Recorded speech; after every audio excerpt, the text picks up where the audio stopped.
Langit senja di desa Watuaji menggantung merah keemasan, seperti isyarat akan datangnya sesuatu yang tak biasa. Di beranda rumah kayu sederhana, seorang nenek tua duduk di kursi bambu, menyulam selembar kain batik yang belum selesai sejak bertahun-tahun lalu. Namanya Mbah Kinasih, warga tertua di desa itu. Tubuhnya tampak renta, tapi matanya masih tajam seperti mata seekor burung hantu.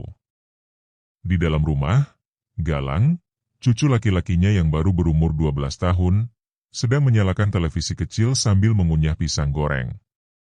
"Nek, besok Galang disuruh datang ke balai desa. Katanya ada beasiswa dari Pak Darto," ucapnya polos. Jarum sulam di tangan Kinasih berhenti. Wajahnya menegang sejenak sebelum kembali tenang. "Pak Darto," ulangnya pelan, seperti nama itu adalah mantra yang harus dipelajari dengan hati-hati. "Iya, Nek. Katanya buat anak-anak pintar. Ibu Bulurah yang bilang, semua anak disuruh hadir. Ada makanannya juga," kata Galang, riang. Ia memang dikenal sebagai anak paling cerdas di kelas, dan guru-guru sering mengandalkannya untuk lomba.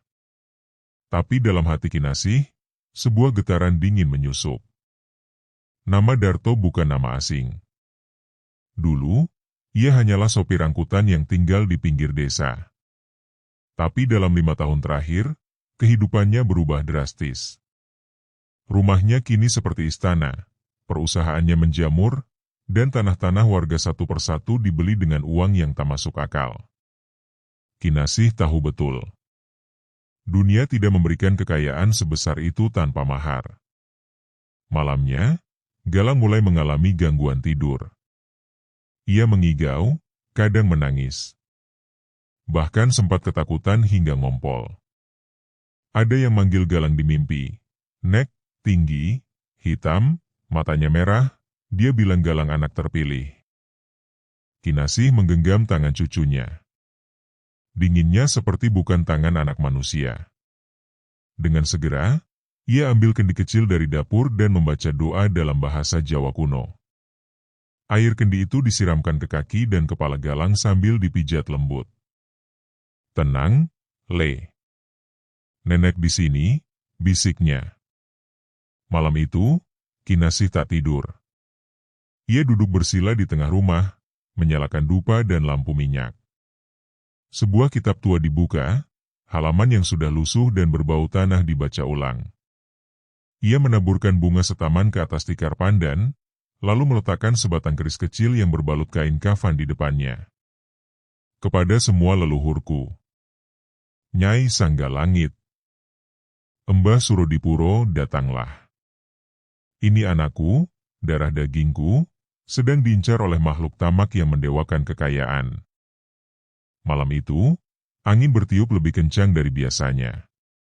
Asap dupa menggulung tak karuan, membentuk bayangan seperti tubuh manusia. Samar terdengar suara rintihan anak kecil dari atap rumah. Keesokan paginya, warga desa geger. Seekor kambing milik Pak Sardi ditemukan mati tanpa darah. Lehernya terpotong rapi, tapi tanah di sekitarnya bersih seperti belum disentuh. "Jangan-jangan, tumbal," bisik beberapa ibu-ibu. Tapi semua berusaha bungkam. Mereka tahu siapa yang berkuasa kini di desa itu, Bos Darto. Di balai desa, acara beasiswa cemerlang masa depan diadakan megah. Spanduk besar bergambar wajah Darto tersenyum terpampang di pintu gerbang. Musik dangdut diputar keras, dan anak-anak diberi makanan kotak. Tapi Kinasih tak membiarkan Galang pergi sendiri. Ia ikut mendampingi, mengenakan kain lurik dan kerudung tipis. Ia berdiri di pinggir kerumunan, matanya mengamati setiap sudut. Dan saat itu pula, ia melihat Darto muncul dari mobil hitam mewahnya. Senyum ramah, jas mahal, tapi bola matanya kosong. Seperti lubang hitam. Ketika pandangan mereka bertemu, Darto tersentak. Sekilas, matanya berkedut. Ia mengenal wajah itu, Nyai Kinasih, perempuan yang dulu membuat banyak dukun santet bertekuk lutut. Ia pikir Nyai itu sudah mati. Senyumnya retak. Malamnya, kejadian aneh kembali terjadi. Gala mengaku melihat sesosok pria tinggi hitam berdiri di luar jendela rumahnya. Pria itu memanggilnya dengan nama lain, Yatnaga, nama dari alam jin. Kinasih tahu, waktunya hampir habis. Jika tak bertindak, Galang akan ditarik ke dunia gelap, menjadi tumbal dari kekayaan yang dibangun di atas darah dan janji iblis. Malam itu, ia membuka kembali lemari warisan di kamar belakang, yang tak pernah disentuh sejak ia meninggalkan dunia ilmu gaib. Di dalamnya, ada pusaka yang membuat udara di sekitar rumah berubah dingin, tasbih kayu Duandaru, keris puspawening, dan selendang kembang mayang, pusaka yang hanya akan dipakai jika nyawa keluarga jadi taruhan. Ia mengusap tasbih itu perlahan, lalu berbisik. Dulu aku menyepi karena tak ingin melibatkan darah lagi. Tapi jika kau menyentuh cucuku, bahkan iblis pun akan kupaksa bertekuk lutut. Suara serangga malam bergema di bawah langit desa Watuaji. Angin membawa aroma dupa dari dalam rumah kayu tua milik Mbah Kinasih. Di ruang belakang, pintu lemari warisan terbuka pelan, berderit lirih seperti rintihan masa lalu yang dibangkitkan kembali. Di dalamnya, tergolek rapi benda-benda pusaka, sebuah tasbih hitam yang berkilau meski tak disinari lampu, sebilah keris kecil berlapis kain kafan beraroma cendana, dan selembar selendang bunga-bunga yang tampak biasa, namun menyimpan kekuatan yang hanya segelintir orang tahu. Mbah Kinasih duduk bersila di depan pusaka itu. Ia mengenakan kain putih dan menutup kepalanya dengan selendang tipis. Mulutnya komat kamit, membacakan mantra kuno yang ia hafal di luar kepala sejak usia belasan. Ya Allah, sing nyimpen pusoko iki, Nyai Kinasih kersambika maneh demi nyawa keturunan. Ya Allah, penjaga pusaka ini, Nyai Kinasih hendak membuka kembali demi keselamatan darah dagingnya. Tiba-tiba, sekeliling ruangan berubah sunyi. Tak ada suara jangkrik, tak ada detak jam dinding. Waktu seperti berhenti. Dari dalam lemari, asap putih merembes keluar, meliuk pelan seperti ular. Udara jadi berat, berdesakan di dada. Lalu, dari asap itu muncul sosok perempuan renta berjubah hitam, bukan bayangan, tapi arwah leluhur. Kenapa kau buka kembali jalan ini, Kinasih? Suara itu bergaung seperti gema gua. Mbah Kinasih menunduk hormat. Karena cucuku hendak dijadikan tumbal pesugihan. Aku tak akan membiarkan satupun keturunanku diambil iblis. Arwah itu terdiam sejenak, lalu mengangguk. Maka bersiaplah, ilmu yang kau tinggalkan akan menuntut balasannya. Kau tahu, ilmu yang menyembuhkan juga bisa menghancurkan. Sekali kau bangkit, jalan kembali akan tertutup. Kinasih menggenggam tasbih di tangannya. Sejumput cahaya muncul di sekelilingnya. Ia tahu ini bukan sekadar pusaka, ini adalah bagian dari dirinya. Ilmu yang ia tinggalkan puluhan tahun lalu kini kembali menyatu dalam dirinya. Begitu ritual selesai, udara kembali normal. Malam seperti biasa lagi. Tapi dalam tubuh Mbah Kinasih, sesuatu telah bangkit. Kekuatan lama yang dulu membuatnya ditakuti para dukun santet dari pesisir hingga pegunungan. Sementara itu di rumah mewah milik Bos Darto, suasana tak kalah mencekam. Di ruangan rahasia di bawah tanah, Darto duduk bersila menghadap patung hitam besar bertanduk. Di sekelilingnya, ada 7 lilin dan sesajen daging mentah. Darah segar menetes dari mangkuk emas. Kenapa kau belum membawanya? Tanya Darto pada sosok gaib yang muncul dari kegelapan. Makhluk itu tinggi besar, matanya merah menyala, kulitnya seperti terbakar bara. Jin itu menjawab. Anak itu dijaga oleh darah tua, Nyai yang dulu pernah mengusir kami dari Gunung Petak. Dia hidup kembali. Darto menggertakkan gigi. Kinasih, wanita tua itu masih hidup? Harusnya dia sudah membusuk bersama leluhurnya. Tubuhnya lemah, tapi jiwanya kuat. Jika dia menyalakan pusakanya lagi, perjanjianmu denganku bisa terancam, ujar jin itu, matanya menatap Darto dengan ancaman samar. Darto bangkit. Ia berjalan menuju cermin besar, memandang bayangannya sendiri. Tapi bayangan itu bukan lagi wajah manusia, kulitnya retak seperti tanah kering, matanya hitam tak berbola. Ia telah terlalu dalam. Esoknya, warga desa mulai diganggu. Ternak mati satu persatu. Ibu-ibu mengeluh bayi mereka menangis setiap malam dan melihat sosok hitam melayang di langit. Tapi seperti biasa, tak ada yang berani bicara keras-keras. Mereka tahu siapa pemilik desa kini. Namun siang itu, kejadian besar terjadi. Seorang anak laki-laki teman Galang, bernama Lintang, tiba-tiba pingsan saat bermain di lapangan sekolah. Tubuhnya kejang-kejang, mulutnya berbuih. Ketika guru dan warga mencoba menolong, tiba-tiba Lintang berteriak dengan suara berat. Yatnaga, kau adalah milik kami. Jangan melawan. Semua orang lari tunggang langgang. Kecuali satu, Mbah Kinasih, yang kebetulan sedang lewat membawa bekal untuk Galang.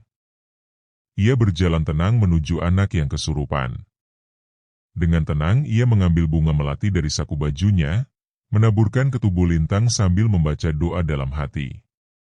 Ya Allah, panjenengan sing kagungan kauruh lan kahanan. Tulung kembalikan roh bocah iki, jebulno saka jeratan sihir. Lintang menggeliat, lalu muntah darah hitam sebelum pingsan total. Warga terdiam. Beberapa mulai saling berbisik. Itu Kinasih, Nyai yang dulu bisa nyembuhin orang kesurupan. Dia masih punya ilmu? Bukannya udah tobat? Tapi Mbah Kinasih tak peduli. Ia tahu, ini baru permulaan. Darto kini pasti tahu bahwa dirinya bangkit lagi. Malam itu, ia memanggil Galang. Ia duduk di bawah lampu teplok, lalu membuka lembar demi lembar buku warisan spiritualnya. Galang, dengarkan baik-baik. Kamu bukan cuma anak biasa. Kamu lahir di garis darah yang dulu pernah jadi benteng dari kegelapan.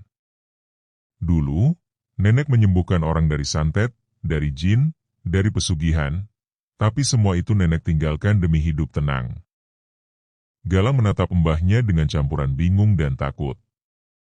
Kini saatnya nenek kembali, nak, karena mereka ingin kamu jadi tumbal.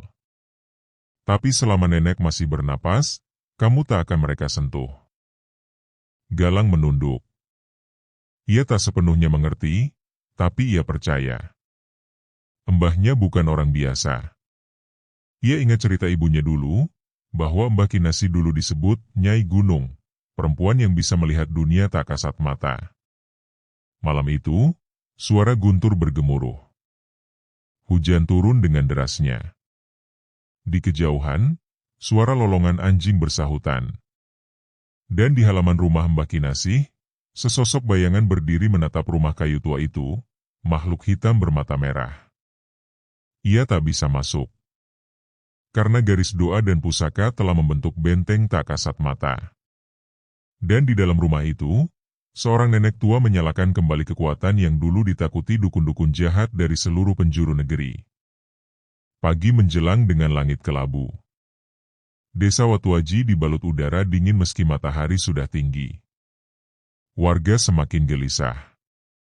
Semalam 3 ekor kambing milik Bu Saminah ditemukan mati, matanya tercongkel dan tubuhnya menghitam. Seperti terbakar dari dalam. Yang membuat bulu kuduk berdiri, tak ada bekas darah di tanah. Di warung kopi, para lelaki hanya berbisik, tak ada yang berani menyebut nama Bos Darto dengan suara penuh. Seperti nama itu punya telinga sendiri.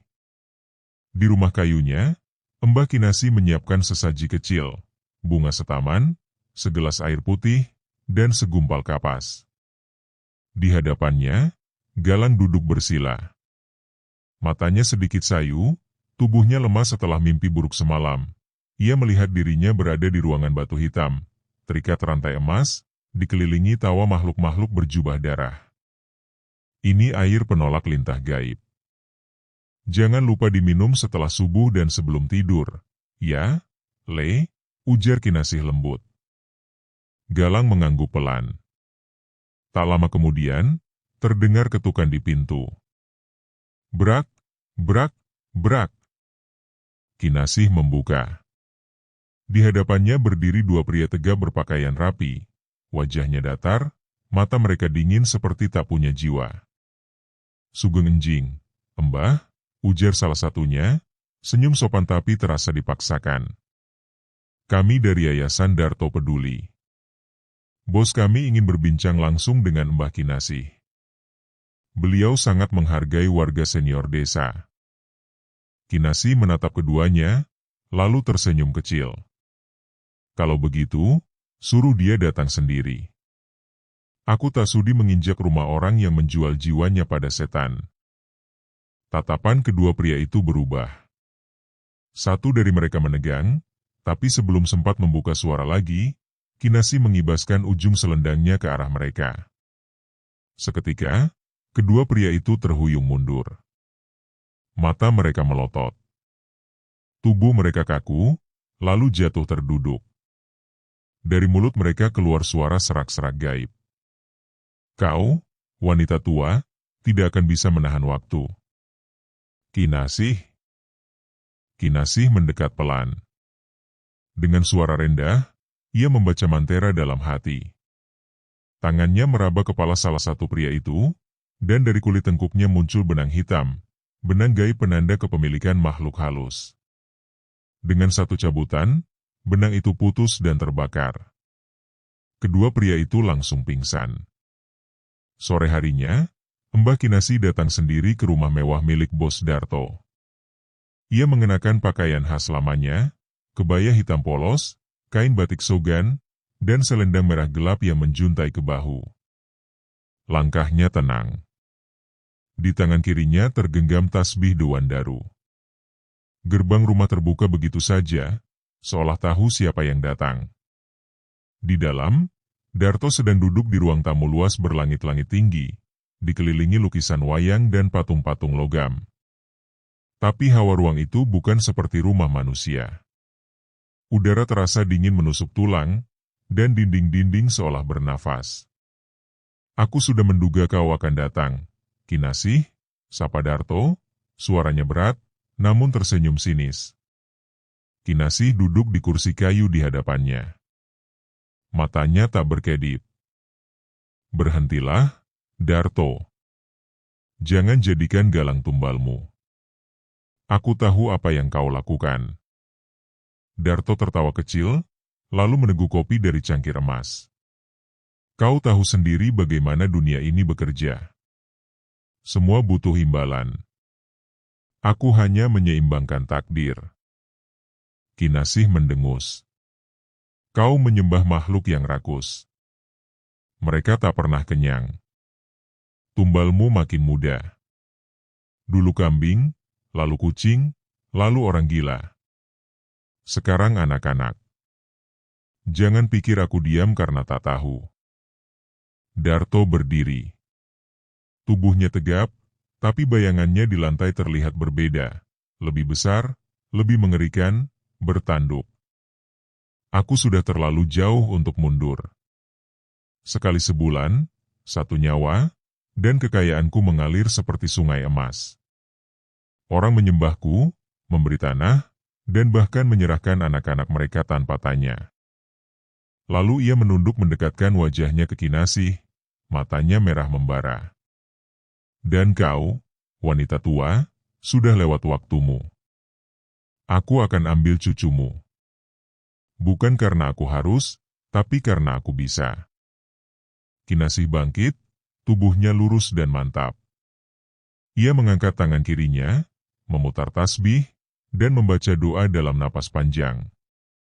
Ya Al-Latif, Ya Al-Qahhar, Ya Al-Muntakim. Tiba-tiba, cermin-cermin di ruangan itu bergetar. Patung logam retak. Api dari lilin di pojok ruangan berubah biru, lalu mati total. Darto terkejut. Kepulan asap hitam menyeruak dari lantai, dan dari balik asap itu muncul sesosok jin penjaga pesugihan, tinggi, berkepala kambing, mata merah menyala. Dia bukan milikmu, Kinasih, dengus makhluk itu.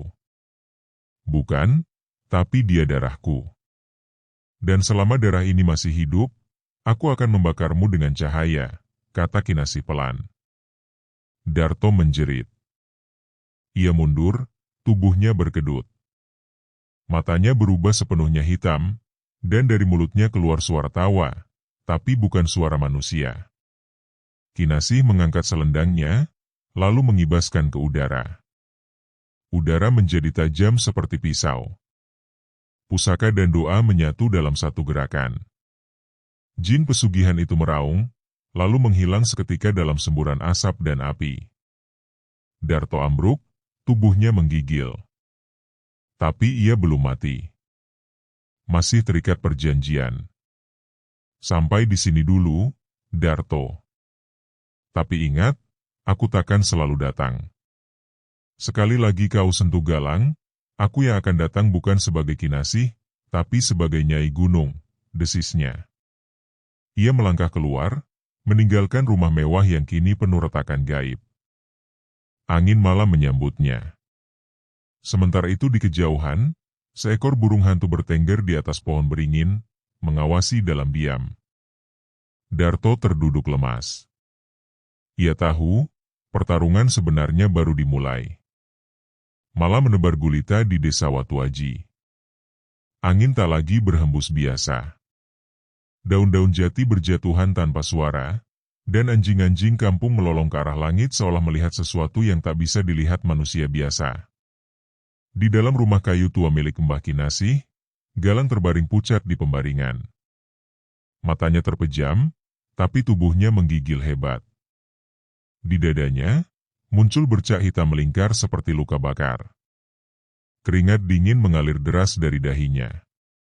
Ia tak bangun, tak merespons, dan napasnya semakin lemah. Nek! Galang dingin banget, bisik tetangga yang ikut membantu. Wajahnya pucat. Mbah Kinasih berdiri di sisi cucunya. Wajahnya tegas. Ia tahu, roh Galang telah ditarik ke alam jin, dikurung di dimensi pesugihan milik Bos Darto. Ia membuka lemari pusakanya untuk terakhir kali malam itu. Dikeluarkannya keris Puspawening, tasbih Dewandaru, dan selendang kembang mayang. Di lehernya digantungkan kalung giok warisan gurunya, yang hanya boleh dipakai ketika nyawanya sendiri jadi taruhan. Lalu, di tengah rumah, ia menggambar lingkaran pagar doa di lantai dari garam, kunyit, dan bunga kenanga. Di dalam lingkaran itu, ia duduk bersila. Suaranya mulai melantunkan mantra pemisah sukma, mantra yang hanya bisa dilakukan sekali dalam seumur hidup, karena taruhannya adalah tubuhnya sendiri. Dengan asma Allah, dengan izin para leluhur, dengan restu bumi dan langit, aku, Kinasih, menyeberang ke alam gaib untuk menjemput darah dagingku. Saat kalimat terakhir diucapkan, tubuh Kinasih gemetar. Matanya memejam, lalu terbuka, namun bola matanya telah berubah putih seluruhnya. Sukmanya lepas dari raga. Tubuh Kinasih tetap duduk bersila di dalam lingkaran. Tapi rohnya, sosok cahaya tua berpakaian kebaya putih, terlempar ke dalam lorong gelap panjang, diiringi bisikan-bisikan gaib. Perjalanan ke alam jin dimulai. Kinasih tiba di sebuah tanah merah darah yang tak berpijak.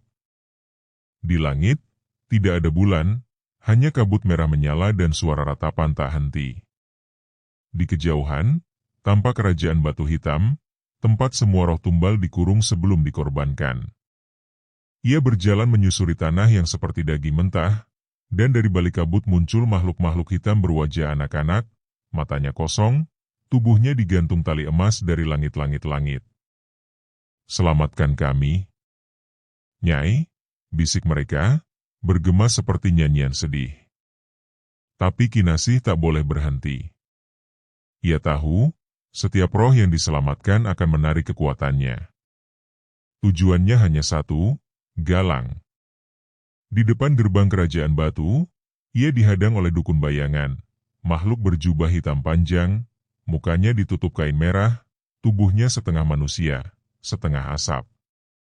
"Jangan lewat, Nyai Kinasih," suaranya bergema nyaring. "Anak itu adalah persembahan. Mahar dari manusia pada raja kami." Kinasih tak menjawab.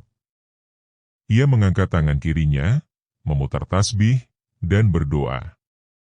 "Ya Aba Ari, ya Akahar, ya Amuntakim, turunkan laknat Mu pada penjaga gerbang ini." Dukun bayangan itu melesat, mengayunkan tongkat tengkoraknya. Tapi Kinasih mengibaskan selendangnya. Dari kain itu keluar cahaya menyilaukan yang membakar makhluk itu hingga meleleh seperti lilin. Gerbang kerajaan terbuka. Dari dalamnya, hawa panas dan busuk menyeruak, mengguncang seluruh ruang dimensi. Di dalam istana batu, Galang tergantung pada tiang emas, tubuhnya dikelilingi oleh 7 api ungu. Di bawahnya, duduk di atas singgasana tinggi adalah Raja Jin Pesugihan, berwujud manusia bertubuh besar, bertanduk, bermata merah darah, dan berkulit hitam mengilap. "Anak ini telah diberi oleh majikanmu," katanya sambil menyeringai. "Dia bersih, suci. Semakin murni tumbalnya, semakin kuat kuasa kami di bumi." Kinasih berdiri tegap, meski tubuh roh tuanya mulai retak. Waktunya tak banyak. "Aku datang menjemput cucuku, wahai Jin. Kau boleh ambil semua yang kubawa, tapi bukan dia." Raja Jin tertawa. "Kau pikir dengan selendang dan keris bisa menantang kerajaan kami? Dulu kau membakar satu hutan dukun, tapi sekarang kau tua, lemah." Kinasih tersenyum. "Mungkin benar. Tapi satu hal yang tak pernah tua, adalah doa." Ia melantunkan ayat-ayat Quran yang bergetar di seluruh ruangan. Dari tangannya, keris Puspawening melesat ke udara, menebas satu persatu tali api yang mengikat Galang. Tapi Raja Jin membalas dengan petir merah yang menghantam tubuh Kinasih, membuatnya terhuyung. Darah roh mengalir dari pundaknya. Namun ia tak berhenti. Ia meraih Galang yang terjatuh, memeluk tubuh cucunya erat. Lalu ia membaca mantra terakhir, mantra pemutus perjanjian pesugihan, diwariskan dari gurunya di Gunung Kendil. "Bismillahirrahmanirrahim. Aku putuskan semua tali gaib. Aku cabut seluruh perjanjian. Aku kembalikan anak ini pada cahaya." Tubuh Galang bercahaya terang. Raja Jin meraung, matanya pecah seperti kaca terbakar. Seluruh kerajaan batu retak. Tanah merah meledak, dan semua roh yang tergantung berteriak bahagia. Mereka bebas. Ledakan cahaya putih terakhir membuat segalanya hilang. Galang terbangun di ranjang rumah kayu. Nafasnya terengah-engah. Di sisinya, tubuh Mbah Kinasih masih duduk bersila di dalam lingkaran garam. Tapi matanya tertutup. Wajahnya tenang, seperti tertidur. Galang memanggil dengan suara pelan, "Nek." Namun tak ada jawaban. Tubuh Kinasih tak lagi bernafas. Tapi dari kulit wajahnya, samar terlihat sinar halus, ia pergi dengan damai. Di langit desa, angin kembali bertiup lembut. Dan dari balik kabut pagi, terdengar suara sayup. "Galang, jaga ilmu ini. Kebaikan tak selalu diwariskan lewat harta, kadang lewat keberanian menolak gelap." Pagi itu desa Watuaji sunyi seperti kehilangan sesuatu yang tak bisa diganti.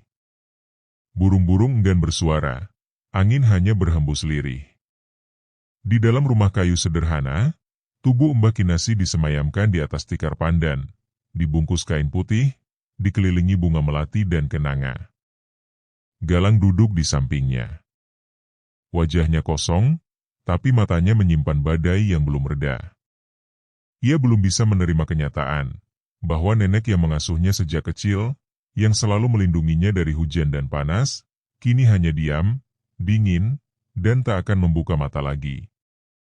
Warga berdatangan, sebagian menunduk penuh hormat. Semasa muda, beliau itu Nyai Kinasih, loh. Penyembuh. Paling ditakuti dukun-dukun jahat, bisik seorang ibu-ibu.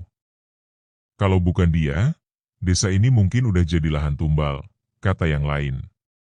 Meski sebagian masih tak percaya, cerita tentang malam peperangan di alam gaib mulai menyebar dari mulut ke mulut.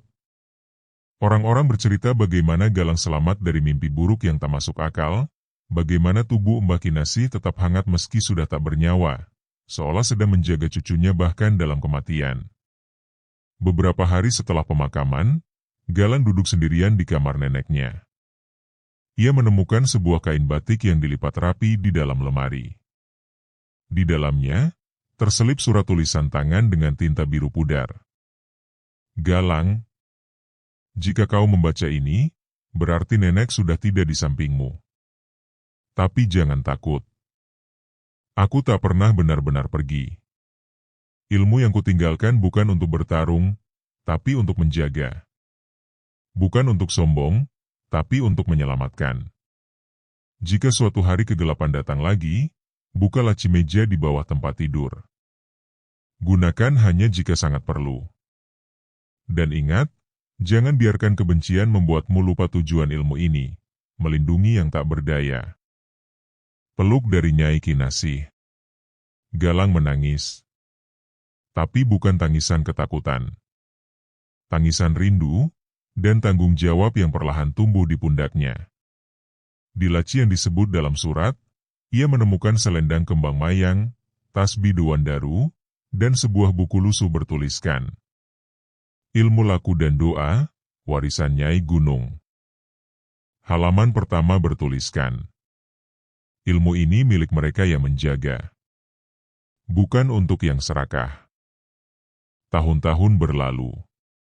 Galang tumbuh menjadi remaja tangguh, kalem, dan cerdas. Ia tetap hidup sederhana, tapi semua warga datang padanya saat ada gangguan gaib, penyakit aneh, atau mimpi buruk yang tak bisa dijelaskan. Ia tak pernah mengaku sebagai dukun. Ia hanya bilang, saya hanya cucu dari Nyai Kinasih. Suatu malam, seorang anak kecil dari dusun lain dibawa ke rumahnya. Tubuhnya panas, matanya kosong. Ibunya menangis, berkata anak itu diteror mimpi dan mengigau tentang istana hitam dan suara tawa kambing. Galang mengangguk pelan.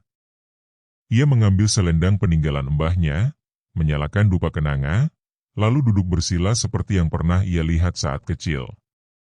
Tangannya menggenggam tasbih.